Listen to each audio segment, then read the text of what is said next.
covering recruiting and the transfer portal for the Razorbacks. This is Inside Arkansas Recruiting with Dudley Dawson. Welcome into the Inside Arkansas Recruiting Podcast presented by Go Lab Brewery. I'm your host, Dudley Dawson, and what a day they had around here in Fayetteville as Ryan Silverfield, the new Arkansas coach, not only got one commit, but got four in-state commitments, all in somebody's top six, whether it's 247 on 3 or rivals. A big day that saw Arkansas go from 16th in the SEC to 14th. That's not where you want to be at the end, but obviously, getting out of baby steps as you get out of there. But all four of these guys are tremendous players. I've pounded the drum on this show so long about recruiting Arkansas kids, and in one day, or at least in a few days, Ryan Silverfield has come in and got these guys to become Razorbacks. All of them plan to sign on Wednesday, which is the opening of the early signing period, December 3rd through 5th. And, they've gone in one day from near 80 overall in the recruiting rankings to mid-40s. So, congratulations to him, and congratulations to these kids, all of these kids that committed to Arkansas. That many of them have told me that Arkansas was their dream school. They just didn't feel like they were getting recruited enough. In some aspects, Ryan Silverfield from Memphis was the first offer for some Arkansas kids. So that kind of tells you where the situation was and why Arkansas maybe wasn't landing the in-state kids. It's a real big thing. And it gets no bigger than landing the highest ranked player in the state. That's Danny Bill, the defensive lineman from Cross County, 6'5", 330 pounds. We had his coach Van Pascal on the show last week, and Danny was kind of deciding what he wanted to do. He at one point, looked like headed for Missouri. Another point was Oklahoma State was a commit there. They fired their head coach Mike Gundy, and then he reopened his recruiting, visited Ole Miss. Visited Arkansas and has made the decision after talking with Coach Silverfield to come to Arkansas. I think people need to give a little shout out to Lane Kiffin for leaving Ole Miss. That probably helped just drive this situation a little bit more as he heads to LSU. But a big get for them, as I said, the consensus number one ranked player in the state. So you got to give them a lot of credit there. Evan Goodwin is a young man from Bauxite who's committed to SMU. He's kind of regarded as the number 2 player in the state. As I said, he's headed to SMU. But number 3 is Terry Hodges, running back from Bryant, who also committed to Arkansas on Monday. He had been committed to Missouri. Former running back from Mark Tree had transferred and had played at Bryant this year. And Bryant, of course, is playing for another state title this weekend, as is Cross County for that matter. Exciting running back, a lot of speed, kind of regarded as the top 2026 running back in the state. As I said, a lot of speed, and obviously he was headed to Missouri there in the end. So at least Arkansas gets one win over Missouri, I guess, this year. Anthony Kennedy is a young man that Little Rock Central, 6'6", 318, defensive lineman. He also committed to Arkansas on Monday. He had a great offer list, but had been committed to Miami for quite a long while. Decided last week that he wanted to kind of look around. He was one of the first calls, I understand, that Ryan Silverfield made yesterday when he was talking to recruits as he arrived on campus.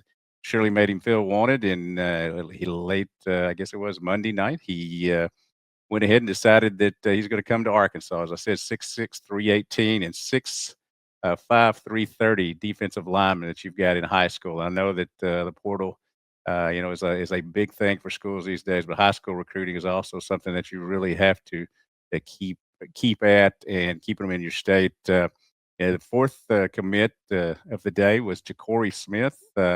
He actually did it earlier this morning. 6'1", 190 linebacker who's going to continue to fill out. He's a former Oklahoma commit. Didn't think they were paying him enough attention, kind of similar to what's the situation here at Arkansas. Some of these kids felt. And he reopened his commitment last week, reopened his recruiting, and decided on Monday as well that he was going to be a Razorback. As I said, that is 4 of the top 6 players in the state that, and it's either the rankings that I mentioned. So that gives you now 8 in-state kids that have commitments to Arkansas, including the Bentonville wide receiver duo of DeQuan Parvo and Blair Irvin 3 also, two guys that ranked high and will be playing for a state championship this week. Tay Lockett, the cornerback from Conway, who moved from San Diego. Kendrick Williams, a safety from Fayetteville High, and Tucker Young, an offensive lineman from Hot Springs Lakeside. I've talked to most of those guys. They're very pleased with the hiring of the head coach. I know he took some heat yesterday. There's a lot of people wanting other people, but that's how it worked itself out.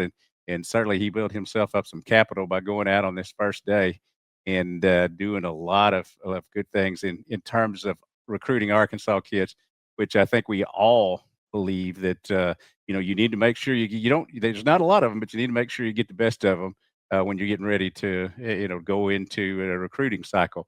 One other thing, Mom L's Jordan Harris, who has been committed to Arkansas, kind of was looking around, looked at Ole Miss and a couple of other places. He is scheduled to. He's got a final two of Arkansas and Appalachian State.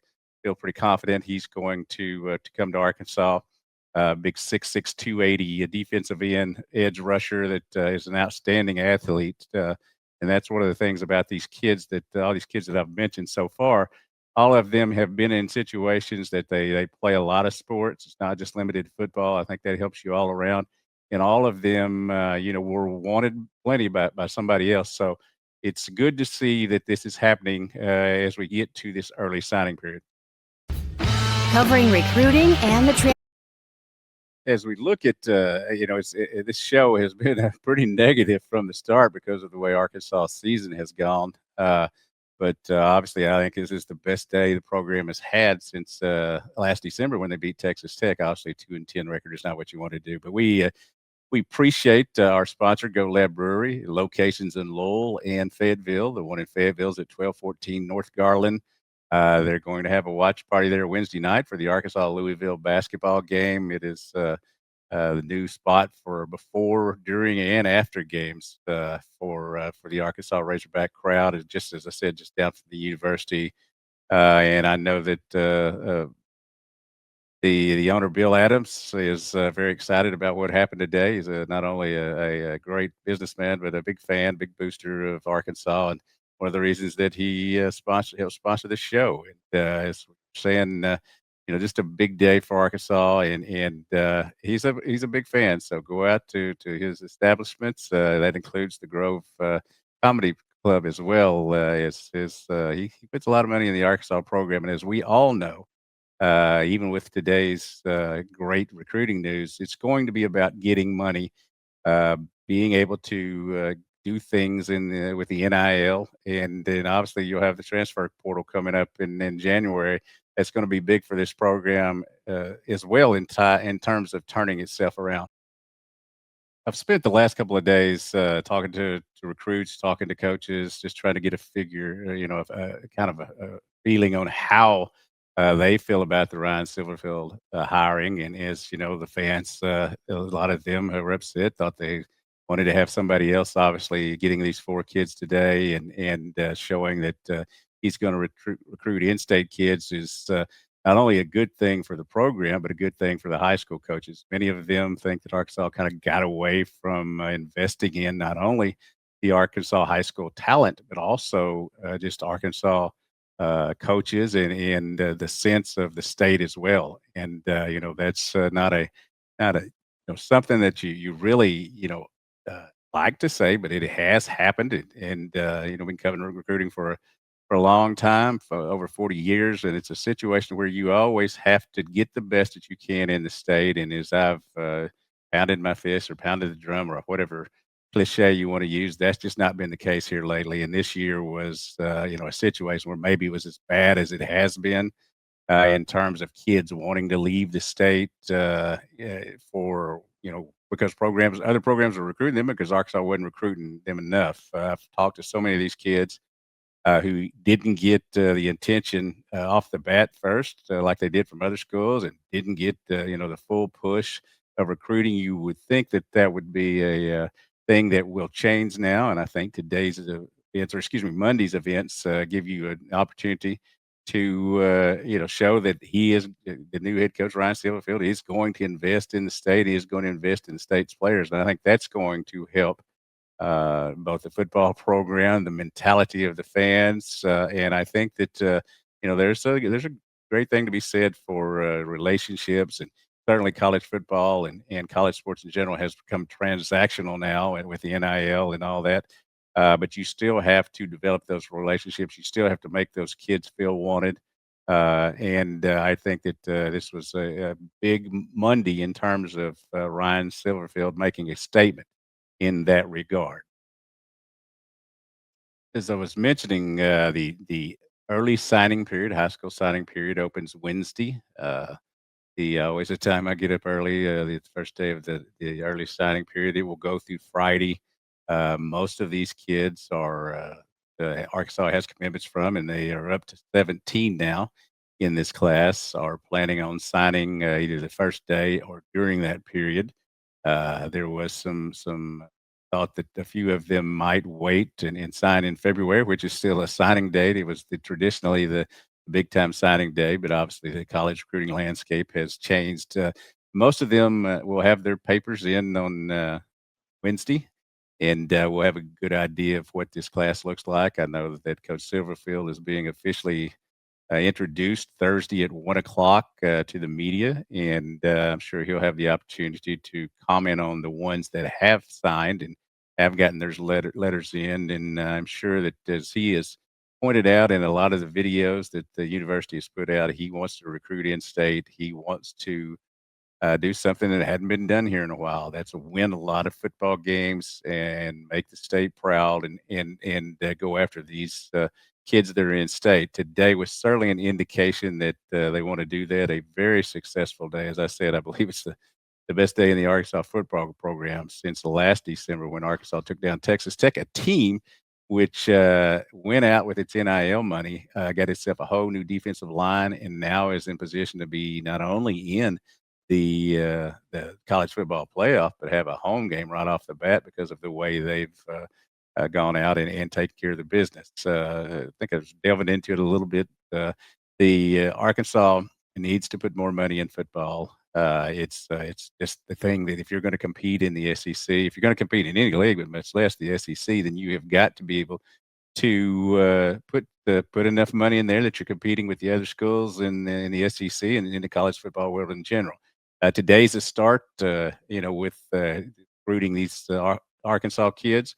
We'll see what the rest of this period brings. Again, January 2nd through 16th is the transfer portal signing date. There will be a lot of noise and a lot of even though it won't be officially open until January 6th, 2nd, you'll hear about a lot of kids I'm sure that are leaving Arkansas, some that are leaving other places, and Arkansas will do its due diligence, I'm sure, and making sure they look in the portal and try to get what they do best. Obviously, you would suspect that some of Memphis's players where Coach Silverfield was at would make the trip over here because of their enjoyment of playing for him. And also you've got junior college kids. Arkansas had brought some junior college kids in here in the last recruiting cycle here. That is another way that you can turn over your roster and quickly. So I'm very anxious to after today to see what else they're going to do. And as we said, these next couple of months, we'll be here daily to keep you up to date on events. Obviously, we have a lot of a great recruiting content and just overall content about the University of Arkansas program with football, basketball, baseball. The guys do a great job. We have obviously the podcasts are available on YouTube in video form and audio form wherever you get your audio podcast.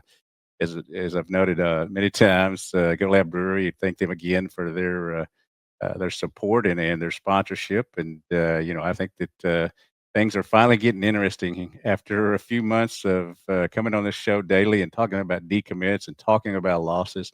I think this was the happiest day that the program has had in a while, and maybe it'll continue. I'm not saying that Ryan Silverfield and his staff are going to be great football coaches and going to turn this thing around right away, but I do know that you have the opportunity to do that when you have a day like you did again today. Again, 4 in-state recruits, not only 4 in-state recruits, but 4 great in-state recruits, and several of them defensive linemen and defensive guys, which we know was the the thing around here. And I thought it was interesting in a video that Arkansas sent out.